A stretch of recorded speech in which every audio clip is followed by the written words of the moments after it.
Welcome to The Lock Shop with Nielson and Hustler, powered by Coolbet Canada. All right, it is 11:02 on Edmonton Sports Talk. Thank you very much for being here today, and welcome to The Lock Shop. We've got a lot of hockey to break down. Last night, just an excellent night in the NHL playoffs. Clippers, Nugs, 2 for 2 in just outstanding basketball games so far in that series. We'll look ahead to tonight's sked as well, but just lots to get to. Thank you very much for being here. If you were watching over on YouTube today, smash the thumbs up for us. Sub to our channel if you haven't already, and hop on over to WST. They got a ton going on there with the Jets right now as well, so hop over to WST and give them a sub as well. You can text us anytime, 780-218-9999, 780-218-9999. Let's go to the land of the whiteout as Huss joins us from Winnipeg this morning. Huss, what is up, my man? Listen, unbelievable night last night at Canada Life Center. Jets are up 2-0. I mean, one of the great playoff games I've ever seen, even though it was a 2-1 game. I mean, it was that good a game. Hey, I didn't have many eyes on it because we were ready for this one. But this was an absolute classic Jets game. And I'll tell you what, you watch that game and you realize that this team is going to be a bitch to beat 4 times in 7 games. Like St. Louis was awesome. They threw it all at the Jets, and the Jets gave it right back and then some. And it kind of felt like it was a game destined for overtime. And then beautiful play. Mark Scheifele is on one right now. To Perfetti, KFC in front. And hilariously, so it was the KFC game sponsorship last night. Yeah. May have been the greatest sports marketing activation we've seen, because the Colonel was in the house. We've talked about KFC, like Kyle F. Connor, so many times that now a fan was dressed up as the Colonel as well. So he was getting on it. They had the buckets going around, and then KFC scores the winner. It was awesome. But the funny thing about as great as that game was last night is that it is definitely going to get lost in the fact that last night, 4 games of first round NHL playoff action, one of the most incredible nights I can remember for a single game slate ever in the NHL. 4 games, 4 1-goal games. You had 2 overtimes. You had this classic between the Jets and Blues, and then I don't even know what we want to call the Oilers King game, because that felt like that was the hockey version of Rory McIlroy's final round at the Masters. You're right. The third period definitely was like, that's a great Oilers comparison. Were Dustin Rose and the Kings somehow pulled off a McIlroy and ended up finding a way to win the playoff hole before it got to OT. Like, that was so crazy. It was nuts. I mean, the game was absolutely nuts. Like, they got to the first 39 minutes, the Oilers looked like they didn't even belong on the ice. And then they score with 6 seconds left in the second period. And then the third period, it's just like they got one, and it was like, oh, we can score on the Kings. Okay, well, let's go score a bunch more. And then Connor McDavid just simply took over. Like, I was mocking, not that I should get too rattled about 3 stars in hockey games, but Connor McDavid not getting one of the 3 stars in that game last night in LA. Like, come on, you guys. Like, he was ridiculous. A goal and 3 assists, just toying with the Kings in the third. And then, they tie it up. Everything's great. And with 42 seconds left, the Kings get in on a rush. Deneau fans on a puck that flutters up and over Skinner with his former teammate Warren Fogle jumping in front of him on a screen. And we're at Boston Pizza Westgate last night. The place was absolutely insane. It was rocking. Everybody's like just feeling OT. You're like, I was sitting there going like, man, should I whip home to watch overtime or should I ride it out here? And then boom, one chance in the back of the net. Kings win. And just everything coming out of the way that game went down. Like, the Oilers were down 4-0, almost won the bloody hockey game. I'm not sure they're overly rattled by it. The Kings ended up coming away with a win, no matter how they went about it. So I don't know where their mindset. It's just, what a way to lead into game 2. You know what I mean? Like, it was just phenomenal drama in the third period last night. Dude, McDavid's goal to tie it up. Yeah. I almost fell off my chair at Win City when that thing went in last night. I mean, the culmination of a comeback like that on a goal. I mean, that's honestly one of the. Now, listen, McDavid has a bunch of those. Yeah. But like, there's basically one guy in the NHL and maybe ever that can score that goal, and it was him. And he does it when he did it to tie a game with that massive comeback. Yeah, I mean, a big steel toe to the groin for the loss. But I'll tell you what, I mean, I know it's just one game in a series, and like, there is something to be said. Oh, you know, it's such a heartbreaker to lose that way. You'd rather just lose 5-1. No. For the Oilers to be able to exert their will the way they did in the third period on the Kings, I really think that changes the way we look at this series. Now, good luck doing it again. I mean, you're going to have to go out and do that. And the fact that you were able to do that and not come out with a win obviously is unfortunate. You still got to find a way to win in LA. But that team will be pissed off that it got to the point that it did beforehand. They'll be pissed off the way that it ended. But I think they have to have a pretty great level of confidence that's been built in the way that they were able to come back against a team that simply doesn't give up leads like that. That was what, I mean, we were talking about this morning. I said, I don't know if this is a crazy take or not, but I think I'm more confident in the Oilers' abilities to win this series after watching the third period last night than I was even going into the series. Like, Craig Button was on today. I said, you know what? I said, this is a super duper generic question for you. But what is your biggest takeaway from last night's game? He's like, Connor McDavid's unstoppable. Like, Connor McDavid is unstoppable when he's on. And I mean, the Kings have dealt with the same thing. And I said, I think the biggest thing coming out of it is like going into this series with what we were saying around here and with who we had on as analysts to preview the series. It was like, oh, I know the Kings are a really good team, and they got Darcy Kemper this year, and And the Oilers last night in the third period made Darcy Kemper look like Jonas Korpisalo, Cam Talbot, and Jonathan Quick before him. You know what I mean? Like, they got to him in 120-minute stretch of game 1, and we'll see if Kemper is able to bounce back. And I know some people are like, well, Dusty, what about Skinner? And he let in 6. Yeah, but we know Skinner's going to have those games. Like, Darcy Kemper is going to be nominated for the Vezina. And the Oilers put 5 by him in 21 minutes last night. So I think it goes. The chat on our show this morning was wild because it's like, you know, so many people want to be negative, and I'm sitting there being like, you know, guys, I don't think that game 1 loss is the end of the world. Like, I think it sets up nicely for them heading into game 2. I'm assuming, like, we've seen it past years. Against the Kings specifically, it's like it always ends up being McDavid and Draisaitl together, and they can't stop them. And they haven't been able to stop them for 3 years. And then last night in the third period, it's like, okay, McDavid and Draisaitl are back together, and they still couldn't stop them. So, man, game 2 is going to be great. I cannot wait till tomorrow night. I'm fascinated to see how it goes down. Let me ask you this. How different do you think the chat would have been and the feedback from fans on your show this morning if they'd just gone without a whimper in the third period and lose 5-1?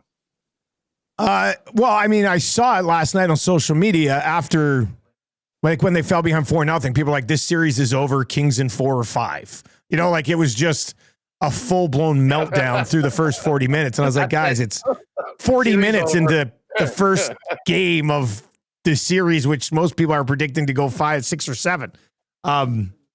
So, I mean, this morning's chat would have been, I mean, it was already kind of off the rails. Like, I was by like 6:50 this morning, I was in full-blown rage mode talking about the hockey game, arguing with people. So it was a good one today, buddy, and we're just getting going. I'm really looking forward to getting into WST today. Sawyer's coming on today. He's sucks, you know, you have the guys that do your games all year long, and then the playoffs start. Nothing. And you know, they're not there. So I think Kev's heading over to the World Championships, actually, isn't he? Yeah, he is. He and Dan are going to be doing games of the world, so that'll be really fun. But he's become a fast favorite of WST here, so he's going to come on today and we'll break down the game.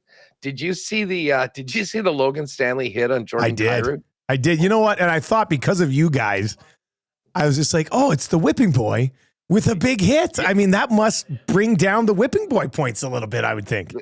Well, listen, there's still some people that, I mean, like, you know how it is. You spend a year or two whining about a guy or bitching about a guy. And then when he actually does what everyone wants him to do, has a big hand in a very big win, people will just double down because they kind of don't want to admit that maybe their takes were a little too hot earlier.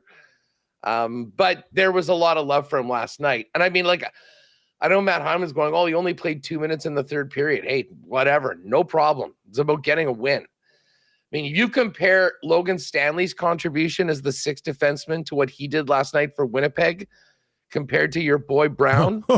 Don't you dare refer to him as our boy Brown. Who played less than 5 minutes in the entire game. It was...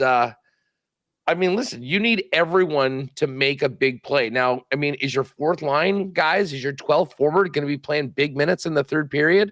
Probably not in a 2-1 game. But my God, did he make an impact. And that is the Logan Stanley that the team, the fan, you knew that he had it in him. He just far too long was playing like a 6'7" guy that thought he was 5'10" and a Norris Trophy candidate. And I don't know what there's something to be said for the influence of Luke Shen playing with them on it, because Shen hits absolutely everything. Anyways, that was one of his greatest games. He actually got the third star, and you can debate whether there was other guys that were star worthy, I'm sure.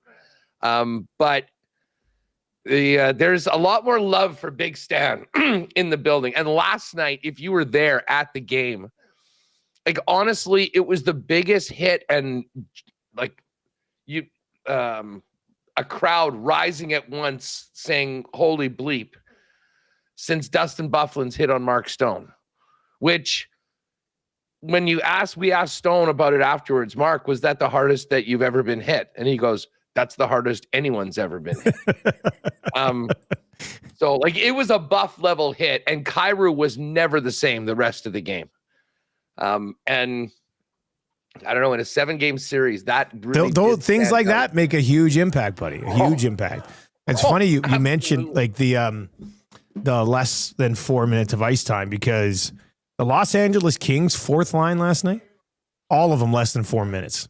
Like, they basically didn't play. I thought the Kings. Who was it? It was Malott, Hellenius, and Alex Turcotte, and they played. They had like 8 shifts last night for about 4 minutes. So the Kings were basically running 3 lines last night. And essentially, I mean, our buddy Jeff Malott getting into a playoff. Yeah. And then Spence on the back end only played 640.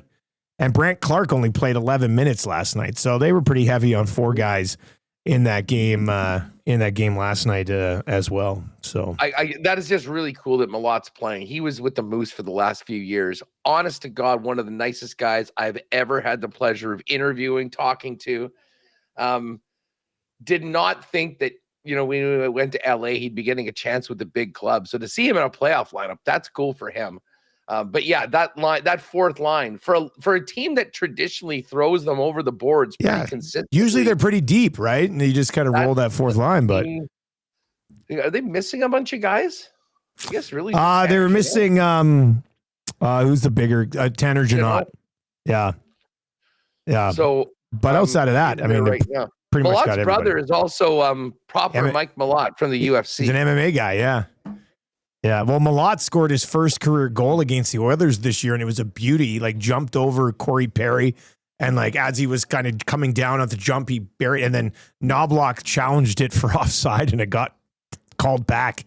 But it was just an absolutely beautiful NHL first goal, and then it got called back on an offside challenge. So, hey, how was the officiating in the Winnipeg St. Louis game last night? It was...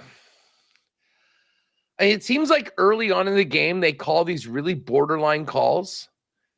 And then they go away. The game goes on. Yeah. They don't really like was it in the third period? or late second. No, I think it was in the third. There's a little scrum after the game, and Luke Shen puts his hand on Jake Neighbors' head, and Jake Neighbors is like a foot shorter of him, and just kind of pulls this, and his helmet was loose, and it goes off. 2 minutes. I saw that. We were like, are you kidding me? Could not believe it. There was a couple calls both ways that you might have thought were a little borderline. I think the Kings might have had the last 3 power plays in the game. The Jets had the first couple. But it wasn't, the first 3 penalties in game 1 in the series, on both sides, people were scratching their heads going, are you serious? I mean, that is what's going to get called. But I guess the whole removing a guy's helmet, even if you're just kind of like fluffing his head, get the automatic 2-minute penalty. I guess that's what they called it. It was bizarre. What was there many power plays in the Oilers game? Kings had 5, Oilers had 2.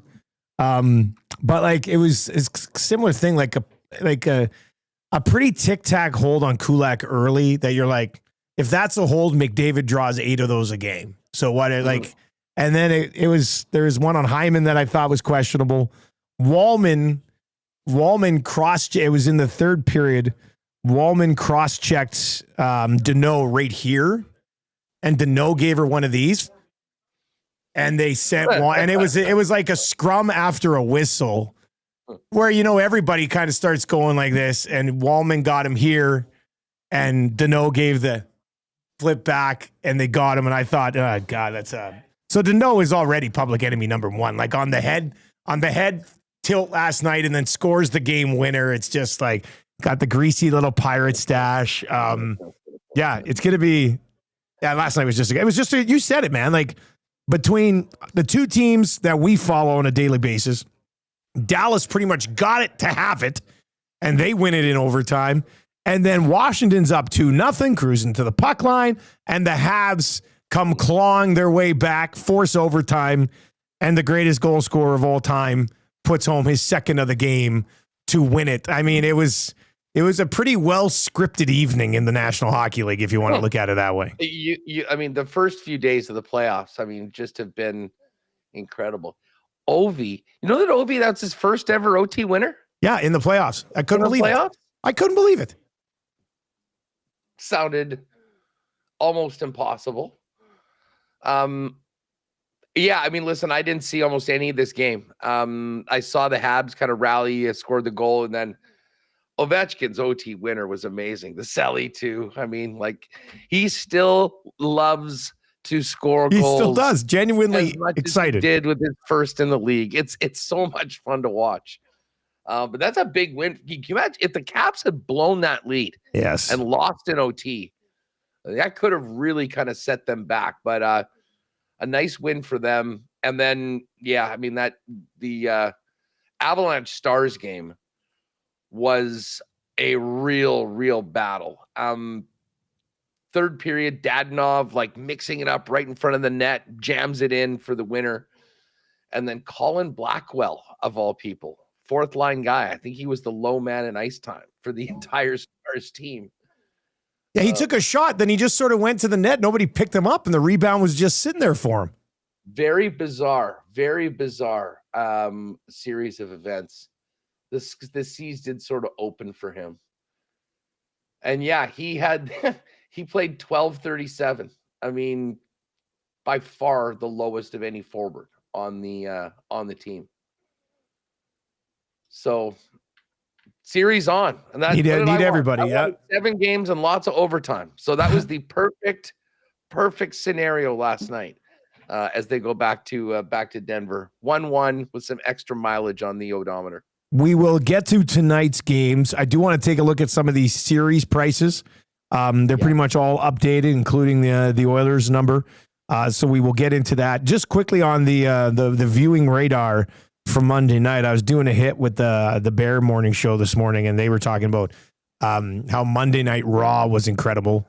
Did you catch any of it, Huss? I guess Randy Orton is going to be meeting John Cena. Oh, really? Yeah. That's what I saw coming out of last night. I didn't watch any of it. I thought maybe you caught it after you got back from Win City, but No, I was I was diving into all of our post-game stuff, and you know that I'm a bit of a psycho like this. I don't always hit the Oiler post-game show, but having watched the third period, I could not help but check in on Tommy, Latino Heat, and Cass. I'll say this. I will catch up on the Raw, though. I'll have some takes later on this week. Yeah, okay, good. It was really interesting to hear Cassian's perspective on that game last night. In that he goes, I don't think I've done this all year, maybe last year either, but I'm putting this on the coach. Yeah. And you know, you played these guys so much in coming back to tie the game. And then these guys were absolutely gassed in that final minute.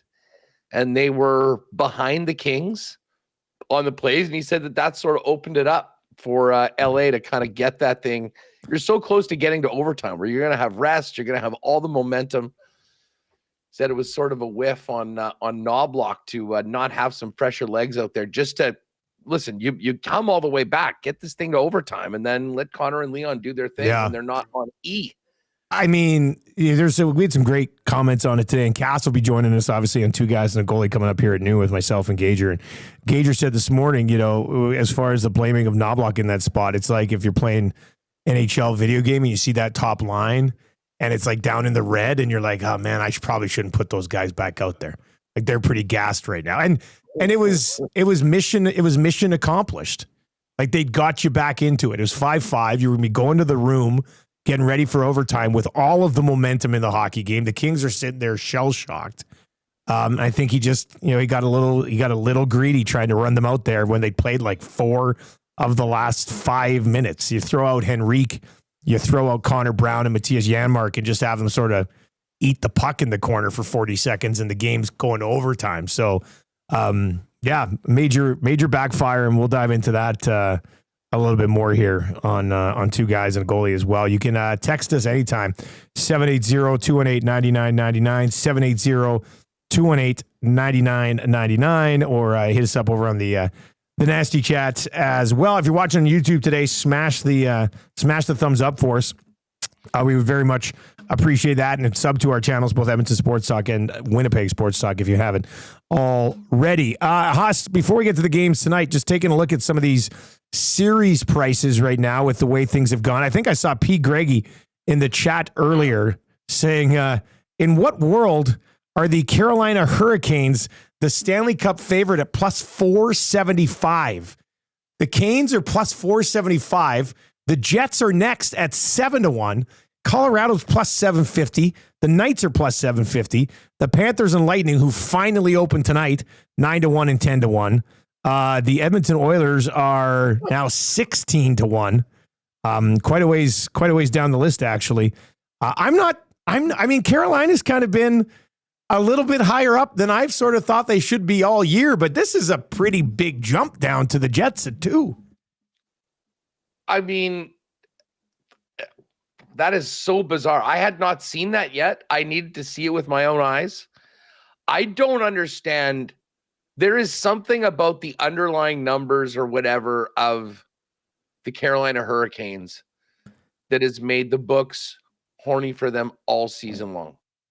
And, we've seen, listen, think about it. Throughout the season, who were the favorites to win the Cup? Like, just as things were going on. It was the Oilers in the West, and it was Carolina all year. Now, they trade Nakash, they get Rantanen, they trade him for Stankoven. Like, Stankoven obviously had the 2 big goals in the first game.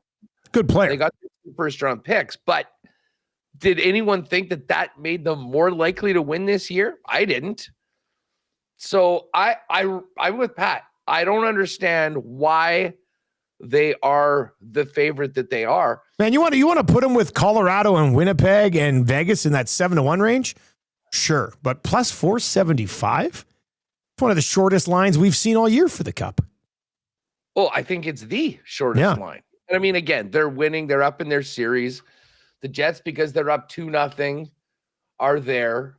It's interesting how Dallas is just, because what was it, about a week and a half ago, 2 weeks ago, Dallas was there with Florida at 6-1 plus 650 is the favorites. They're now, despite the win in OT last night, they're 14-1. And the Avalanche getting the splitter plus 750. Obviously, Vegas has their win in game number 1, so they're a lower number at plus 750.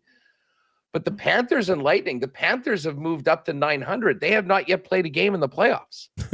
if you like Florida, I'll just say, if you like Florida before the playoffs, now's a good time to jump on Florida, because I think they were 7 or plus 750 when things started. And now they're plus 900 because some other teams have sort of jumped it right now. But where's Edmonton? They're 16-1 right now. Oh, wow. Okay. Yeah. I mean, I'm sort of pot committed on a certain other Western Canadian team that's right here. But like the Oilers opened the year at like plus 550 or so. Yeah. This is 600, was 700 most of the year. It got to 10 at the end when the guys were out. Yeah. But I mean, 16-1.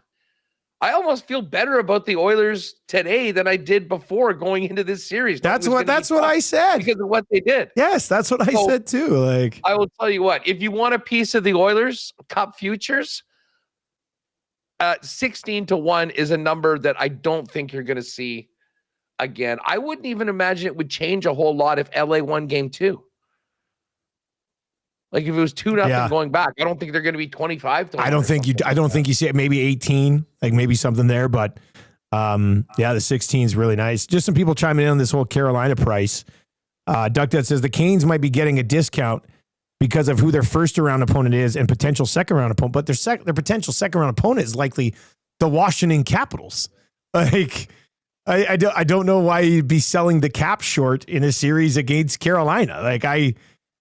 And I saw somebody else say the East is pretty weak. Look, man, we live in the West. We watch the West a lot. But, I mean, if you're Carolina right now and you win this series and you have to go through the Washington Capitals after the season they've had, and then into one of Tampa or Florida or Toronto, to be fair, that's not an easy path. Like, that's not a path that gets you a plus 475. I mean, I don't know. I think it's what Huss said. I mean, these analytic, like the underlying numbers on the Carolina Hurricanes obviously have the odds makers enthralled right now.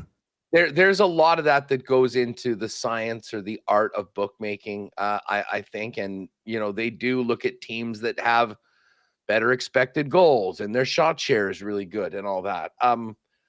I'll sort of believe it from the Canes when I see them not get swept in the conference final, because we've seen them look great in the first 2 rounds for multiple years. And then they just get steamrolled in that point. So I am not interested in Carolina at plus 475. I'm glad I did so much investing in the Jets at 15-1 now that they're at 7-1.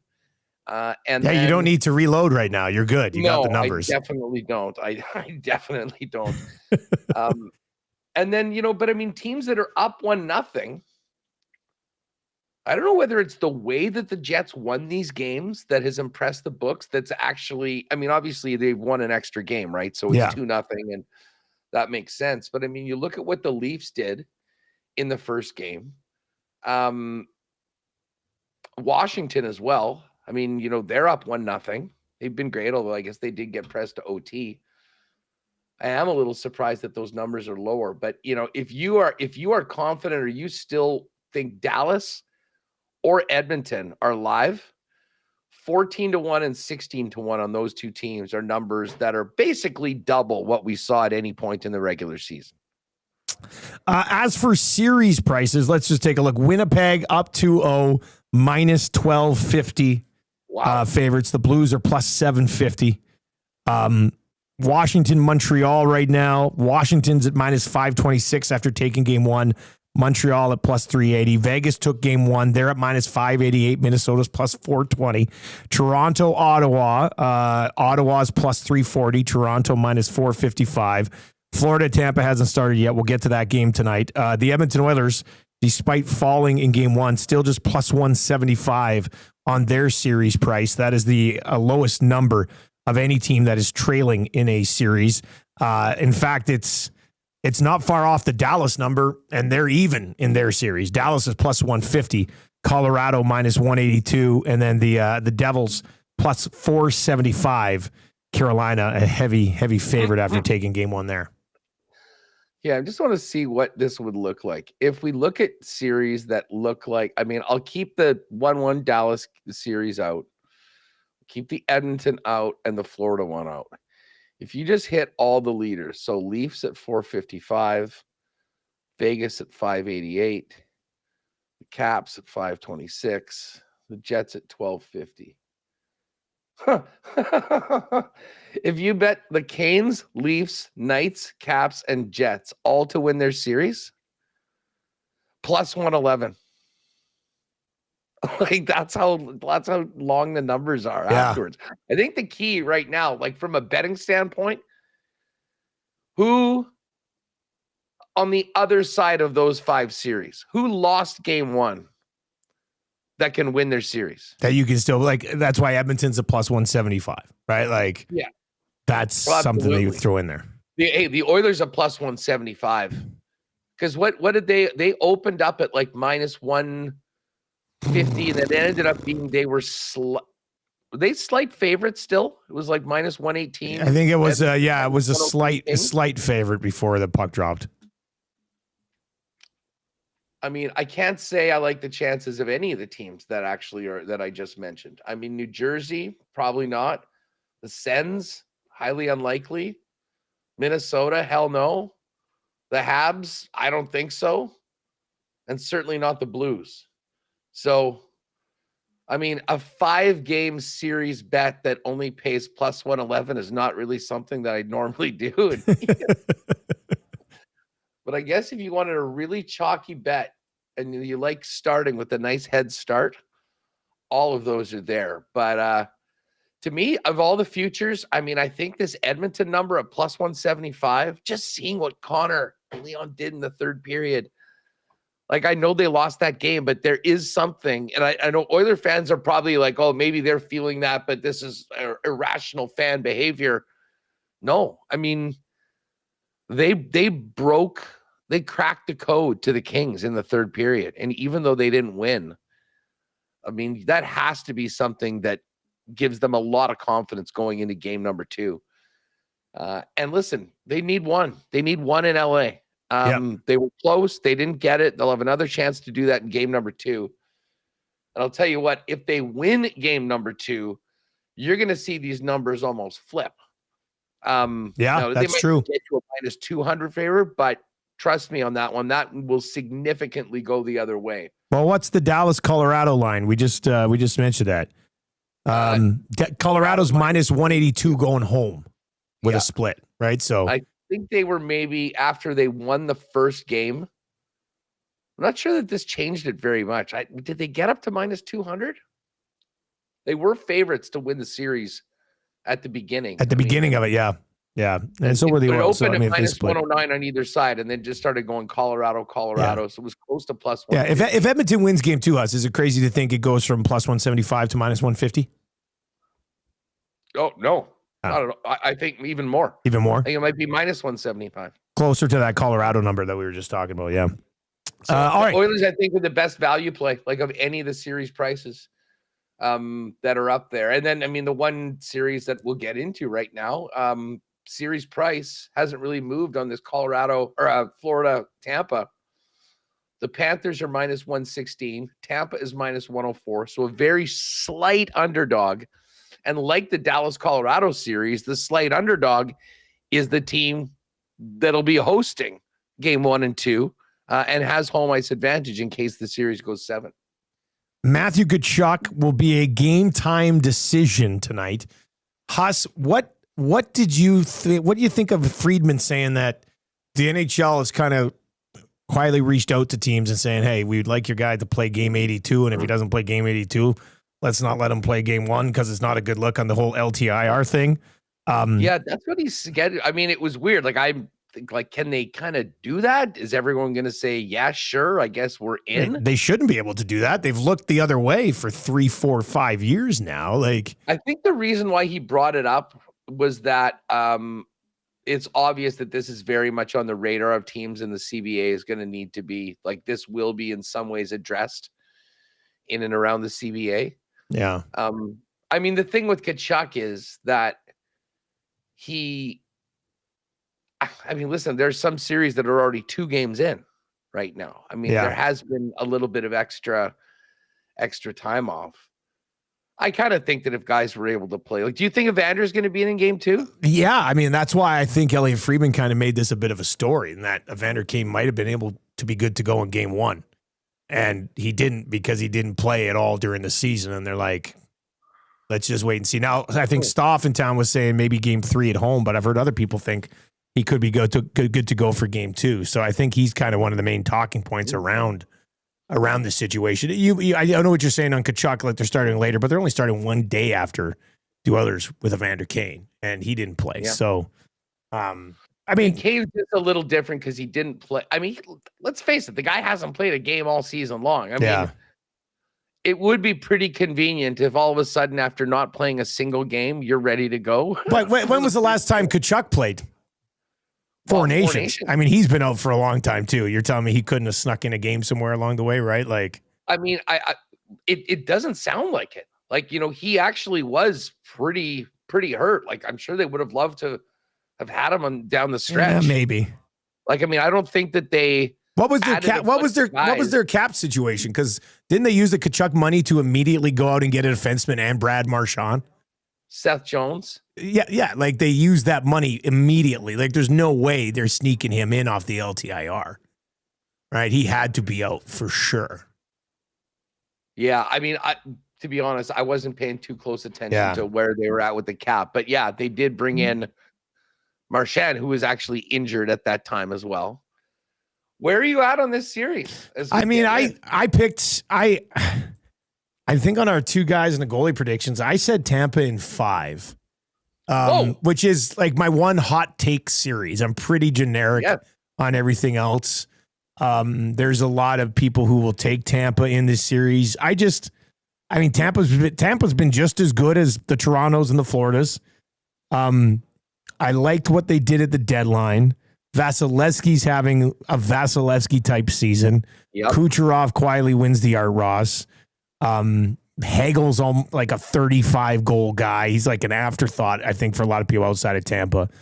So I wonder if Tampa gets up 2-1 or something in this series. Does Florida have it in them to dig in again and try to go on another run? Or are they like, man, we've been through this 2 years in a row. We got our ring.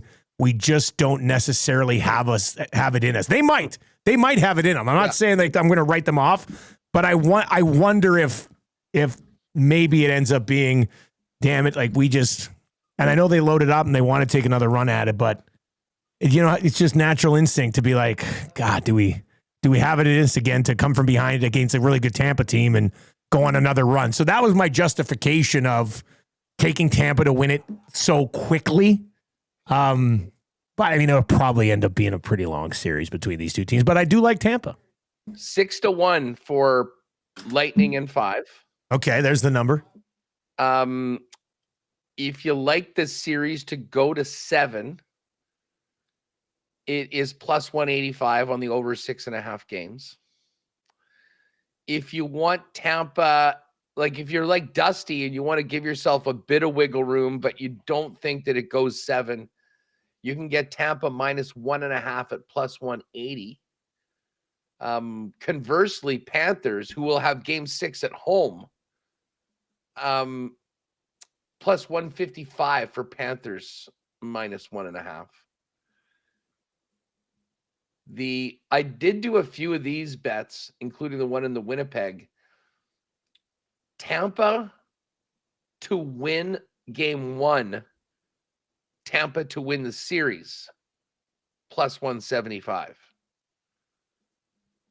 So there's another way of betting, essentially betting this game. And if you think they get the game 1, then they're off to the races. That's something that I've hit on a couple of the other series. And I wouldn't mind that. Florida. Where it gets interesting is if you say Tampa wins this game tonight, Tampa wins game 1, Panthers win the series, is plus 360, and it's plus 475 the other way. Oh, wow. I mean, game 1's a big swing, except like the Oilers in the McDavid Draisaitl era, Huss, are now 3-11 in game 1s. Like they just have not come out of the gate hot. I don't know. It's kind of weird with the game 1 stats. So, yeah. The it was game 2 and beyond that was the problem for Winnipeg. And, well, they've done great starters, but nothing. Well, and they're doing it. I mean, gentlemen sweeps. No Ehlers, no Velarde, right? That's pretty impressive, actually. 2 top 6 guys, right? So. St. Louis, the amount I've got to see what the hit counter was for last night's game, because it was like a demolition derby for the better part of 60 minutes. I mean, everyone was hitting. You had to keep your head on a swivel the entire time. Jordan Kyrou did not, and credit to him for being alive first and foremost after that hit. But yeah, we got now. What's the schedule for your series for Oilers Kings? It'll be tomorrow. It'll be tomorrow, and then Friday, Sunday. Oh, Friday, Sunday. Yeah, tomorrow, Friday, Sunday.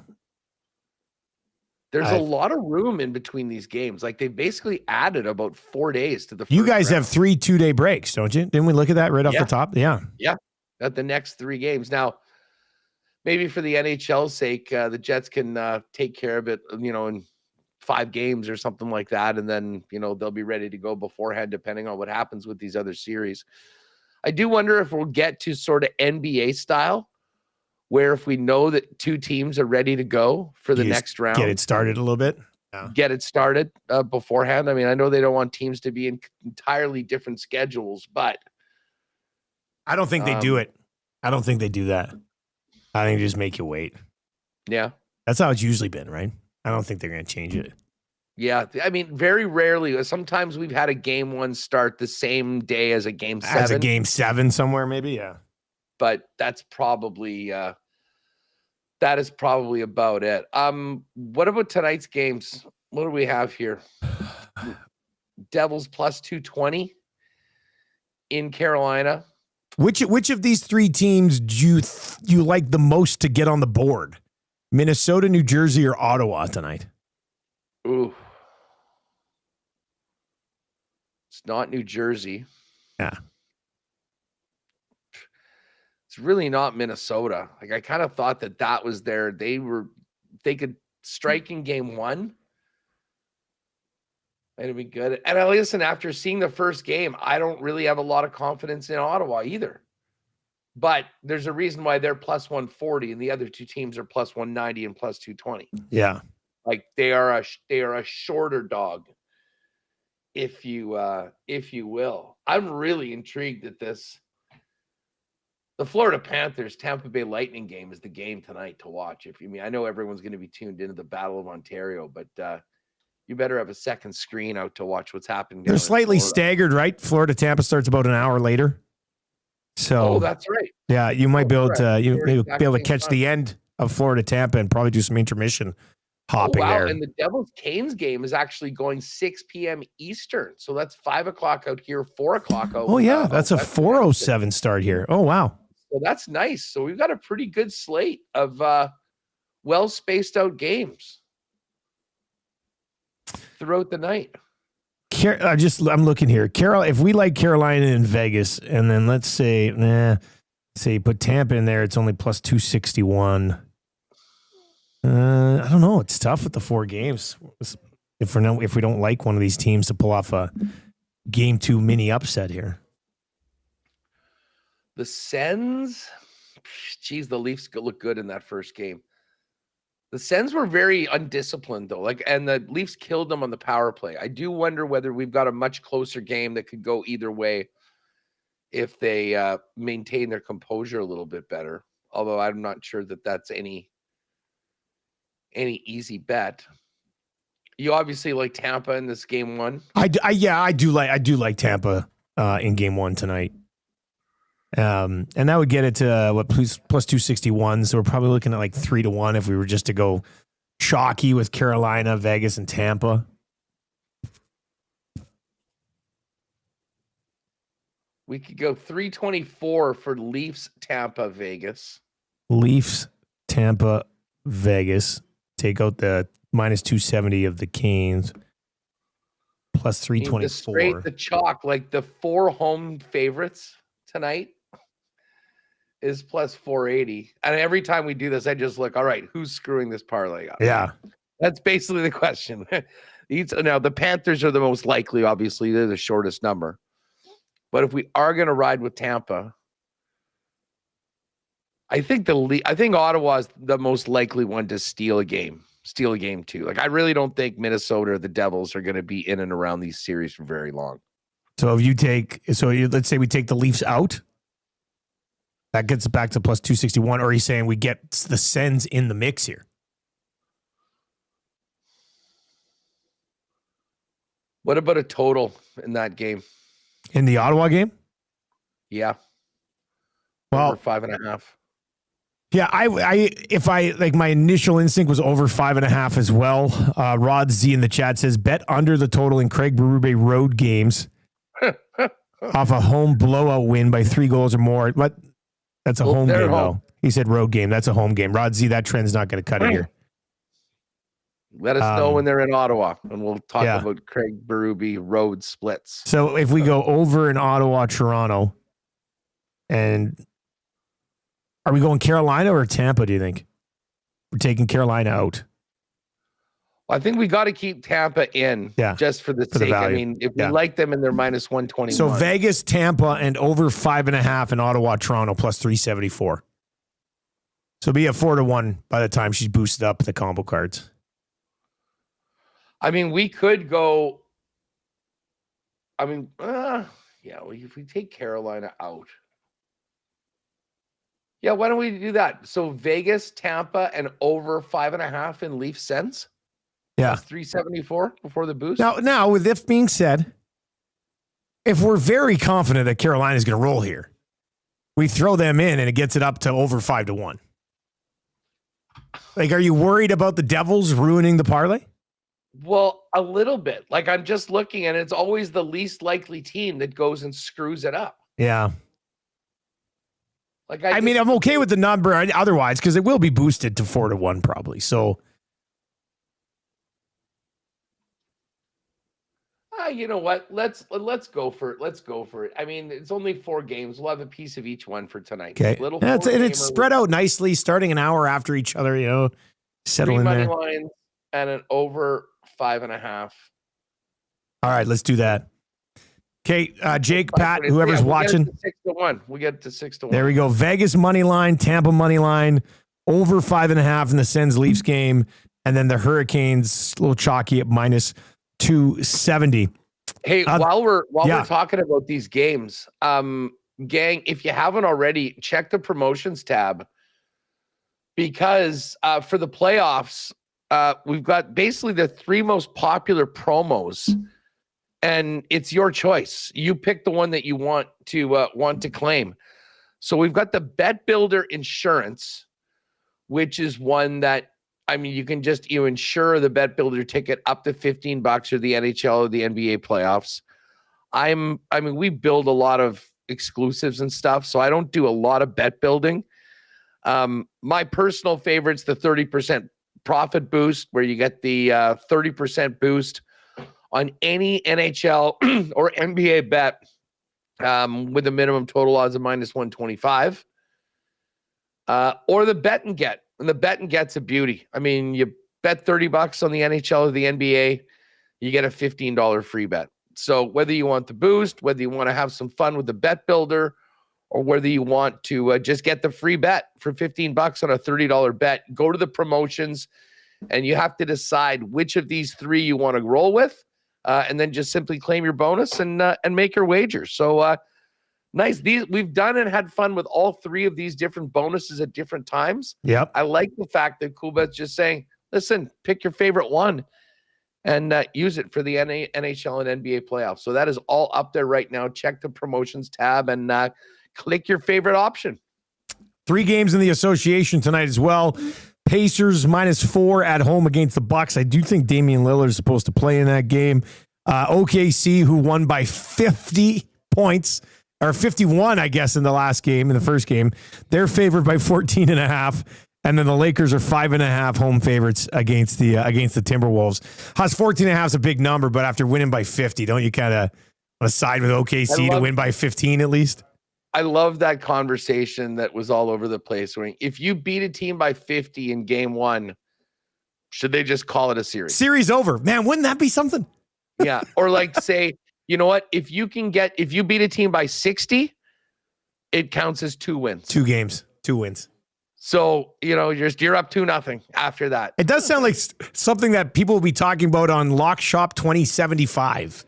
Like 50 years in the future. It's this whole, if you win by 60, it's 2 games in the association.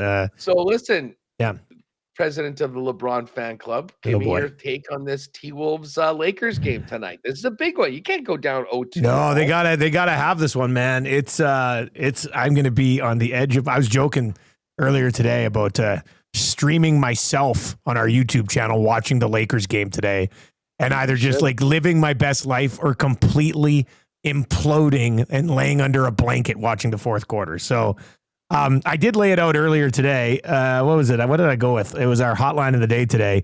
LeBron James double-double plus 160, which I think is a pretty good number in a big game like this, whether it be the assists or the boards. I think a double-double at plus 160 is not a crazy play. The double-double on Luka is minus 128.